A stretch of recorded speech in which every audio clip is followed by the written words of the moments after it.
تو نے خود فرمایا وابتغوا الیہ الوسیلہ، لوگوں جب میری بارگاہ میں آنا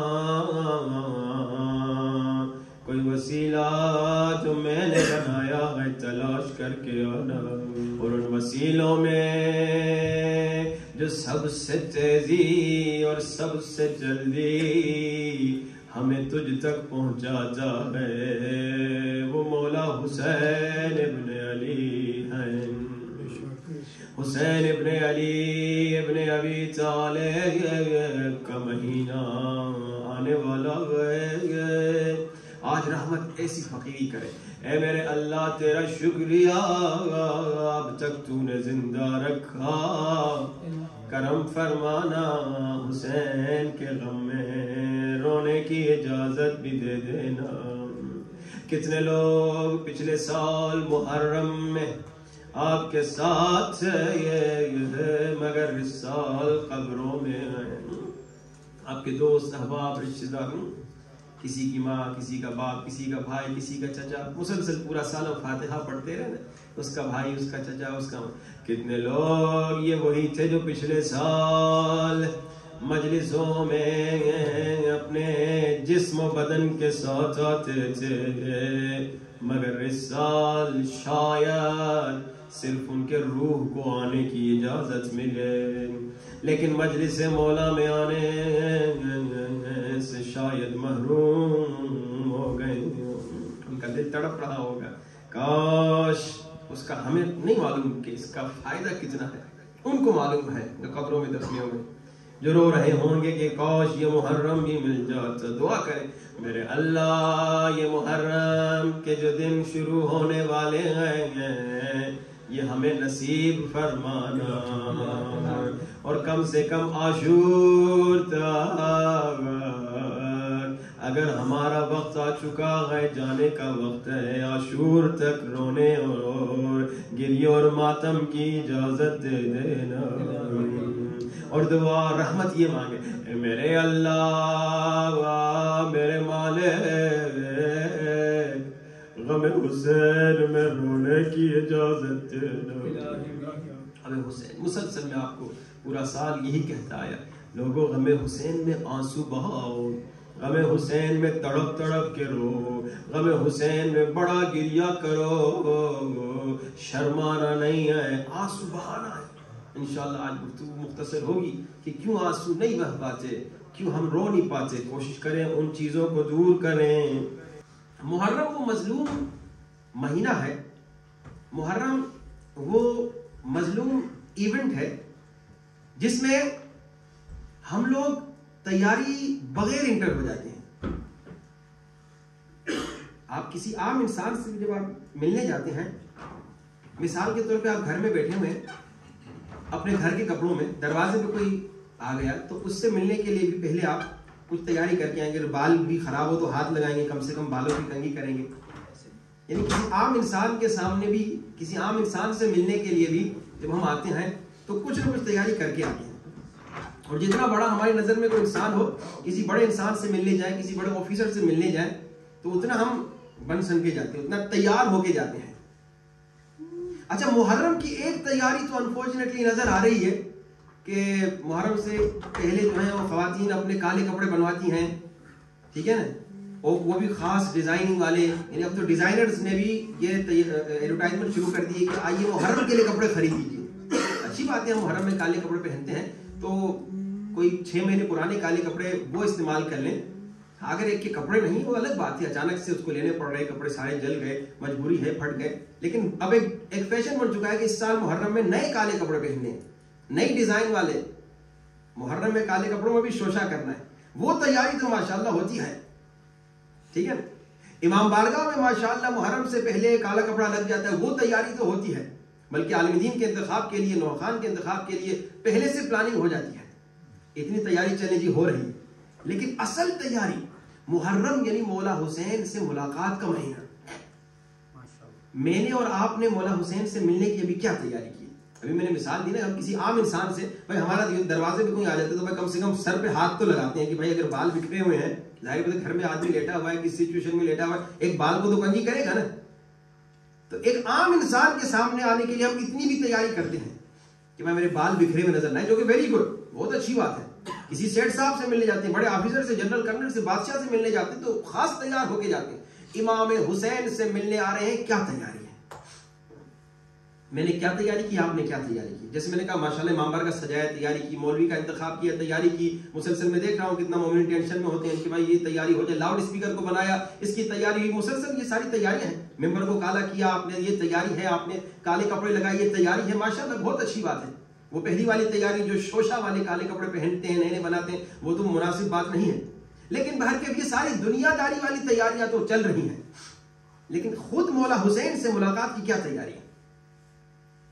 مولا حسین سے ملاقات کی اگر تیاری ہمارے پاس ہوتی تو خدا کی قسم چاند رات کو دیکھتے ہی آنکھوں سے آنسو جاری ہو جاتے ہیں. سے مومنین چاند رات نظر آ گیا، چیخ چیخ کے روتے ہیں، تڑپ تڑپ کے روتے ہیں.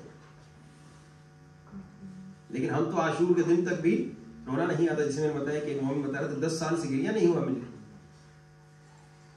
تو تیار نہیں مولا سے ملاقات کے لیے. جب ہم کسی انسان سے ملاقات کے لیے تیار نہیں ہوتے تو شوق ہو جاتے ہیں. اچانک سے کسی انسان کو آپ دیکھیں تو تھوڑا انسان شوق ہو جاتا ہے. ہمارا یہ عالم ہے، مولا حسین سے ملاقات کے لیے کوئی تیاری نہیں. اسی لیے مصائب سنتے رہتے ہیں، گریہ نہیں آتا. ہمارا تو یہ عالم ہے کہ زیارت عاشورہ، زیارت وارثہ ہم پڑھتے ہیں اور کیا کہتے ہیں کہ مولا کاش کہ ہم کربلا میں ہوتے اور اپنی جان آپ پہ قربان کر دیتے. یہی ہے نا ہماری خواہش ہے. زیارت میں پڑھتے ہیں، دعا میں پڑھتے ہیں. لیکن کیونکہ ہم تیار نہیں مولا سے ملاقات کے لیے تو یہ صرف زبانی دعویٰ ہے. ایک عالم دین کا واقعہ سنی، انہوں نے ہمیشہ خواہش تھی ان کی خواہش میں کربلا ہوتا اور مولا پہ جان قربان کرتا، لیکن مولا اسے ہدایت دینا چاہ رہے تھے. ابھی تم دعوے پر ہو، تم مجھ سے ملنے کے لیے تک تیار نہیں. خواب دیکھتا ہے کہ کربلا کا میدان ہے. جیسے میں نے کہا مصائب میں اگر گریہ نہ ہے، کربلا کے میدان کو تصور کریں. ایک عارف بزرگ استاد کا کہنا ہے کہ بھائی جب کربلا کو تصور کرو گے تو ہو نہیں سکتا تمہیں گریہ نہ ہے، مگر یہ کہ پیٹ میں حرام ہو، مگر کہ سخت دل انسان شقی بن چکا ہو، پتھر دل بن چکا ہو تو الگ بات ہے. لیکن ایک عام انسان اور نارمل انسان ہو، تھوڑی سی غبار آ چکی ہو، تھوڑا سا دھول آ چکا ہو، وہ ہٹ جائے گا جب تصور کریں گے. جب ظالم کہتا ہے کہ یہ ظلم ہوا، اس کو چلنا ہو کے لیے تصور کرے. اسی لیے علماء کہتے ہیں کہ بھائی جب بی بی سکینہ کے مسائب پڑے جائیں تو اپنی بچیوں کو تصور کرو. جب حضرت علی اصغر کے مسائب پڑے جائیں تو اپنے ننے بچوں کی گردن کو تصور کرو. تو تب تم فیلنگ شاید اپنے اندر کریٹ کر پاؤ گے، مولا کی غربت پہ تب رو پاؤ گے. عالم دین نے خواب دیکھا. خواب میں دیکھا کہ کربلا کا میدان ہے اور مولا حسین نے کہا کہ اے مومن، تیری بڑی خواہش ہے کربلا میں میرے ساتھ رہو. تو فزیکلی اس زمانے میں نہیں تھا، لیکن اب تمہیں موقع مل گیا ہے. تو کھڑا ہو جا، تو کھڑا ہو جا، میں نماز پڑھتا ہوں. یہ ظالم مجھے نماز پڑھنے نہیں دے رہے، یہ تیر پھینک رہے ہیں. تو حفاظت کر، تو ڈھال بن، تو حفاظ بن کہ تیر تجھے لگے، میں نماز پڑھ لوں. کہا مولا یہ تو میری آرزو تھی، یہ تو میری خواہش تھی، میں کھڑا ہو جاتا ہوں. پڑھا لکھا عالم دین، نیک نمازی، نماز شب پڑھنے والا، عاشق مولا، گریہ کرنے والا، رلانے والا. لیکن انسان کو تیاری کی ضرورت ہے. خواب میں دیکھتا ہے کہ امام کے سامنے کھڑا ہو گیا کہ جو تیر آئے گا مجھے لگے گا، امام اپنی نماز پڑھیں گے. کہتے تیر یوں لہراتا ہوا آیا، میں مضبوط کھڑا تھا کہ تیر کھاؤں گا، لیکن جیسے تیر قریب پہنچا میں برداشت نہیں کر سکا، میں ڈر گیا، میں گھبرا گیا، میں ہٹ گیا، تیر مولا کو لگ گیا. اللہ نہ کرے لیکن ہم اکثر کا یہی حال ہے. کہا پھر دوبارہ میں نے ہمت کی، پھر میں تیر کھاؤں گا، پھر ہٹ گیا. جو کرتے کرتے خواب سے اٹھ گیا. ایک تیر بھی اس نے اپنے اوپر نہیں کھایا، سارے تیر مولا کو لگا دیے. اس نے نہیں لگایا لیکن مولا کو بچایا نہیں، مولا کو لگ گئے. آج ہم کون سی کیٹیگری میں، کیا امام کو تیر سے بچانے والے ہیں یا خود کو بچا کے امام کو تیر لگانے والے؟ نعوذ باللہ. یہ بھی پتا چل جائے گا. اگر میں امام کی خاطر گناہ کو چھوڑ سکتا ہوں، اگر ایک مومنہ امام کی خاطر حجاب کر سکتی ہے، لیکن غیر مومنہ سے ہماری کوئی توقع نہیں، مومنین کی بات ہو رہی ہے. اگر ایک مومن امام کی خاطر حرام کو چھوڑ سکتا ہے تو یعنی شاید انشاءاللہ جب موقع ملے گا تو وہ اپنے اوپر تیر کھا سکتا ہے. لیکن آج اگر میں مومنہ ہوں اور میں حجاب کا خیال نہیں کرتی، اب میں تو مرد ہوں، اب مجبوراً میں مومنہ ہوں کہنا پڑ رہا ہے، کیونکہ جب ہم جنرل بات کرتے ہیں تو پھر بعض مومنین ناراض ہو جاتے ہیں، بعض مومنات ناراض ہو جاتی ہیں کہ ہم پہ ہنٹ کر رہے ہیں مولانا، ہم پہ ٹون کر رہے ہیں، ہم پہ اشارہ کر رہے ہیں. مجھے تو معلوم نہیں پڑتا کہ پیچھے کون پہ حجاب ہے کون پہ حجاب ہے. لیکن اگر ایک مومنہ مولا کے عشق کی خاطر، بیوی زینب کی محبت کی خاطر حجاب نہیں کرتی، اللہ نہ کرے شاید اس کا حال اسی شخص جیسا ہو جس نے خواب میں دیکھا کہ اس نے خود کو تو بچا لیا، امام کو تیر لگنے دیا. اگر ایک مومن غیبت نہیں چھوڑ سکتا، اگر ایک مومن تکبر نہیں چھوڑ سکتا، اگر ایک مومن جاہ طلبی کو نہیں چھوڑ سکتا، اگر ایک مومن مقام پرستی کو نہیں چھوڑ سکتا، اگر ایک مومن خاندان پرستی کو نہیں چھوڑ سکتا، اگر ایک مومن انا کو نہیں چھوڑ سکتا، عجب کو نہیں چھوڑ سکتا، دنیاوی حرام لذتوں کو نہیں چھوڑ سکتا عشق امام میں، یعنی کہ کل ہو سکتا ہے کہ اس کا وہی حال ہو جو اس شخص کا ہوا کہ خواب میں جیسے اسے بتایا گیا تو ابھی تیار نہیں. محرم کی تیاری یعنی مولا حسین سے ملاقات، مولا حسین سے ملاقات یعنی پیوریفائی، یعنی محرم میں سب خادم بن کے خدمت کرو، امام کے خادم بن کے، انا کے بغیر، ریا کے بغیر، غرور کے بغیر، تکبر کے بغیر. کوئی بھی خدمت کر رہے ہو تو انتظار نہ کرو کہ کوئی مجھے اپریشیٹ کرے، جو اپریشیٹ کرنے والا ہے میرا آقا ہے وہ کرے گا. کبھی کبھی مومنین سوچتے ہیں میں نے بڑی خدمت کی تو کوئی نہ کوئی اپریشیٹ کرے، نہیں ضرورت کسی کی اپریشیشن کی.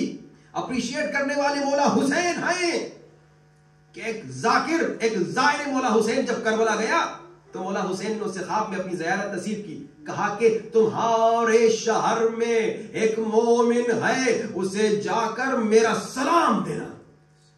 مولا اس نے کوئی خاص کام کیا؟ اب سنیے، مولا فرماتے ہیں وہ ایک دن مسجد میں امام بارگاہ میں ہماری مجلس میں آیا تھا، اس نے دیکھا قالین مڑا ہوا ہے، کارپیٹ مڑا ہوا ہے، تو اس نے یہ سوچا کہ کسی امام کے عزادار کا پاؤں نہ اٹک جائے، اس نے کارپیٹ کو اپنے پاؤں سے سیدھا کیا. وہ بڑا کام ہے وہ کوئی بھی، لیکن امام کی نظروں سے یہ کام بھی چھوٹا نہیں ہے. اس کام کو بھی مولا نے کہا کہ ہماری طرف سے اسے ہمارا سلام دینا کہ اس نے ہمارے عزاداروں کا اتنا خیال کیا کہ کارپیٹ سیدھا کر دیا. تعریف امام کریں، اپریشیٹ کریں تو امام کریں، ان کی اپریشیشن کی ضرورت ہے، کسی کی تعریف کی ضرورت نہیں. یعنی میں تیار ہوں امام کے ملاقات کے لیے. اور تیاری کی ایک آسان مثال، اگر مصائب میں پہلے دن سے رونا شروع ہو گئے، گریہ آ رہا ہے، تو سمجھ جائیے کہ تیاری کے قریب ہیں. لیکن دن گزرتے جا رہے ہیں، مصائب پڑھتے جا رہے ہیں عالم یا ذاکر، اور آپ انتظار میں ہیں کب وہ بڑا والا مصائب پڑھیں گے، وہ بڑا سخت والا مصائب پڑھیں گے، کب وہ بند پڑے گی، وہ سخت مصائب پڑیں گے، تب مجھے رونا آئے گا. تو سمجھ جائے ابھی آپ تیار نہیں ہوئے. کوشش کریں انشاءاللہ. تیاری کے لیے قربانی کی ضرورت ہے. جیسے ابھی یہ امام بارگاہ تیار ہوا، جن مومنین نے تیار کیا انہوں نے قربانی دی، انہوں نے ٹائم لگایا، انہوں نے محنت کی، انہوں نے یہاں پہ ماشاءاللہ آ کے 2-4 دن 5 دن 1 ہفتہ ٹائم لگایا. قربانی چاہیے. قربانی یعنی سیکریفائس، یعنی کیا؟ یعنی اپنی جان بھی جب امام کے لیے قربان کرنے کو تیار ہو تو یہ بری عادتیں، یہ گالیاں، یہ بدتمیزیاں، یہ غیبتیں، یہ تہمتیں، یہ بے حجابی، یہ حرام حلال والی جو باتیں ہیں، ان کی طرف تو یقیناً میں زیادہ اہمیت دوں گا. میرے خیال میں نماز کا وقت قریب ہو چکا ہے، تو ہم درخواست کرتے ہیں کہ اللہ ہمیں بھی، مولا امام زمانہ سے دعا ہے اور آپ کو بھی، ہم سب کو توفیق دے، اور جو سن رہے ہیں انہیں بھی توفیق دے کہ انشاءاللہ وہ تیار ہو کے محرم میں داخل ہو، امام حسین سے ملنے کے لیے تیار ہو کر آئے، اور ایسے ہی بغیر تیاری کے سر اٹھا کے نہ آئیں. انشاءاللہ اپنے مرحومین کے لیے، ہمارے مرحومین کے لیے ایک مرتبہ سورۃ الفاتحہ. بسم اللہ الرحمن الرحیم، الحمد للہ رب العالمین، الرحمن الرحیم، مالک یوم الدین، ایاک نعبد و ایاک نستعین، اهدنا الصراط المستقیم، صراط الذین انعمت علیہم غیر المغضوب علیہم ولا الضالین.